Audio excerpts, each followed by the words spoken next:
आप सभी को मेरा नमस्कार। इससे पहले की वीडियो में हमने बायोलॉजी के बारे में जाना था। आज हम बायोलॉजी की कुछ प्रमुख शाखाओं के बारे में बताएंगे।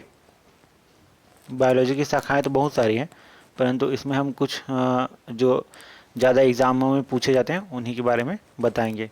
उसके अगला भाग में और जब बनाएंगे तो उसमें और भी शाखाओं के बारे में आप लोगों को बताएंगे। तो देखते हैं, जीव विज्ञान की मुख्यतः दो शाखाएं हैं, पहला तो जंतु विज्ञान और दूसरा वनस्पति विज्ञान।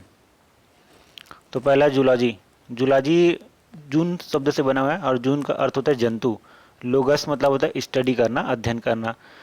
जैसे कि हमने पहले बताया था कि लॉजी शब्द का अर्थ होता है अध्ययन करना। जितने भी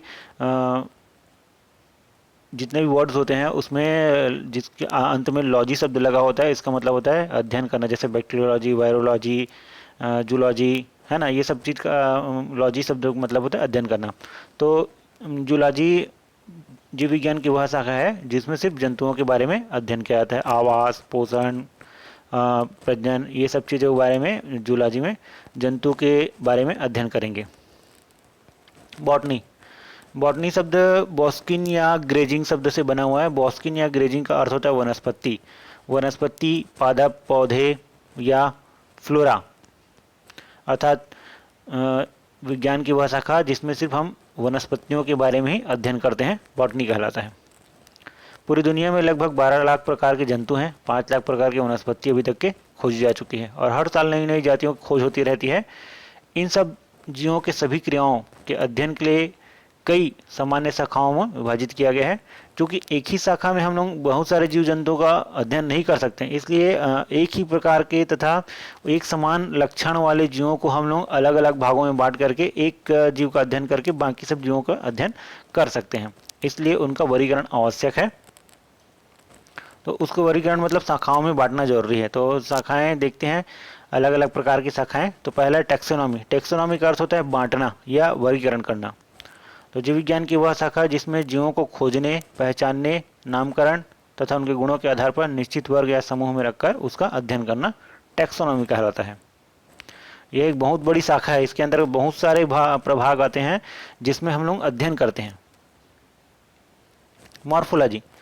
जीव विज्ञान की वह शाखा जिसमें जीवों की बाह्य आकृति, आकार, अमाप के बारे में अध्ययन करते हैं। यानी कि जो जीव का जो बाहरी शरीर होता है, उसका जो बाहर का आवरण होता है, वो सब चीज़ के बारे में हम लोग मॉर्फोलॉजी में अध्ययन करते हैं। इसको आकारिकी कहते हैं।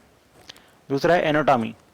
जैसे हमने बाहर के बारे में अध्ययन किया जीव के शरीर के, उसी प्रकार हम जीव के शरीर के अंदर के बारे में भी अध्ययन करेंगे कि उसका अंदर का शरीर कैसा है, बनावट कैसा है, हड्डी, कंकाल किस प्रकार से बना हुआ है। तो जिस शाखा के अंतर्गत हम लोग जीव शरीर के अंदर का अध्ययन करते हैं उसको बोलते हैं एनाटॉमी या शारीरिकी। हिस्टोलॉजी।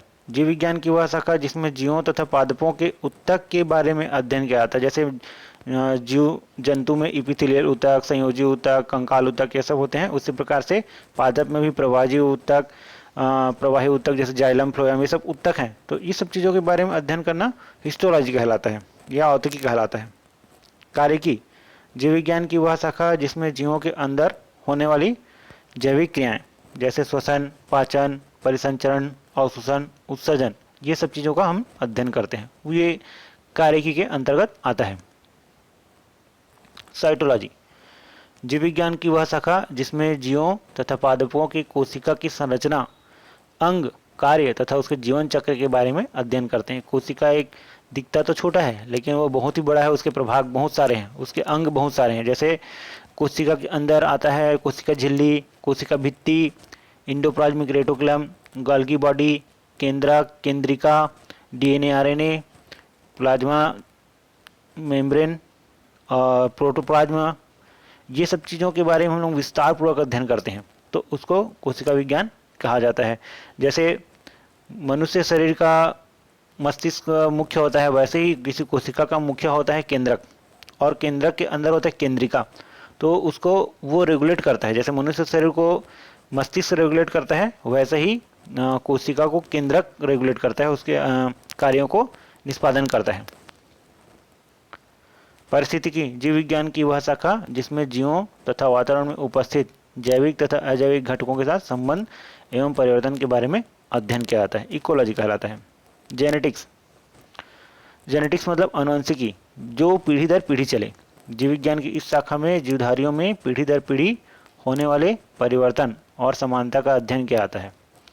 अर्थात एक पीढ़ी से दूसरी पीढ़ी में, दूसरी पीढ़ी से तीसरी पीढ़ी में गुणों का संचरण कैसे होता है और गुणों का संचरण में परिवर्तन कैसे आता है। क्रॉसिंग ओवर द्वारा होता है कि लिंकेज के द्वारा होता है, उत्परिवर्तन क्या होता है, म्यूटेशन क्या होता है, डिप्लीकेशन क्या होता है, ये सब चीज़ों के बारे में विस्तार से अध्ययन किया जाता है इसमें, जिसको हम आनुवंशिकी कहा जाता है। जॉन ग्रेगर मेंडल को फादर ऑफ जेनेटिक्स कहा जाता है। बहुत बार प्रश्न में पूछा जाता है कि फादर ऑफ जेनेटिक्स कौन है, तो उसका उत्तर होगा जॉन ग्रेगर मेंडल। अब देखते हैं एपीकल्चर। एपीकल्चर का मतलब होता है मधुमक्खी पालन। औद्योगिक स्तर पर शहद उत्पादन के लिए मधुमक्खियों का पालन किया जाता है, जिसको हम लोग बोलते हैं एपीकल्चर। पैथोलॉजी, विभिन्न प्रकार के रोग तथा रोग के कारण, लक्षण और निवारण, ये सब चीज़ों का विस्तार से अध्ययन करना पैथोलॉजी कहलाता है। सेरिकल्चर, रेशम कीट का पालन करना सेरिकल्चर कहलाता है। पिसिकल्चर, मछली का औद्योगिक स्तर पर पालन करना पिसिकल्चर कहलाता है। पोल्ट्री, अत्यधिक मांस की आवश्यकता हेतु आजकल मुर्गियों का तथा कुक्कुट का पालन किया जा रहा है, जिसको पोल्ट्री कहा जाता है। वेटरनरी, पशुपालन करना वेटरनरी कहलाता है। बैक्टीरियोलॉजी, जीवाणु के लाभ तथा हानि और उसके प्रभाव का अध्ययन करने के लिए बैक्टीरियोलॉजी का अध्ययन किया जाता है। देखिए यहाँ पर भी लॉजी शब्द है, तो बैक्टीरिया का जो अध्ययन किया जाता है वो बैक्टीरियोलॉजी कहलाता है। एक्चुअल में जीवाणु का अध्ययन करना बैक्टीरियोलॉजी है। वायरोलॉजी, विषाणु, विषाणुओं के बारे में जानना तथा उससे होने वाले रोग और उसके हानिकारक प्रभाव का अध्ययन करना वायरोलॉजी कहलाता है। Virus is a connecting link between living and non living organism, अर्थात वायरस जीवित और मृत दोनों के बीच की कड़ी है। फाइकोलॉजी, शैवालों के बारे में अध्ययन करना फाइकोलॉजी कहलाता है। माइकोलॉजी, कवक या फंजाई का अध्ययन करना माइकोलॉजी कहलाता है। सबसे स्वादिष्ट भोजन में आता है और सबसे ज़्यादा प्रोटीनिशियस भोजन में आता है कवक, जिसको आप लोग क्या बोलते हैं, मशरूम, एग्रिकस बायोस्पोरस उसका नाम है, जिसको हम लोग पैराफुटो के नाम से जानते हैं और बहुत ही स्वादिष्ट होता है वो। पोमोलॉजी, हमारे देश में बहुत सारे प्रकार के फल पाए जाते हैं और फलों का राजा आम होता है, तो फलों के बारे में अध्ययन करना क्या कहलाता है, पोमोलॉजी कहलाता है। एंथोलॉजी, पुष्प के बारे में अध्ययन करना, बहुत ही सुंदर होते हैं पुष्प, सुगंध आकर्षित करने वाले होते हैं, तो पुष्प के बारे में अध्ययन करना एंथोलॉजी कहलाता है।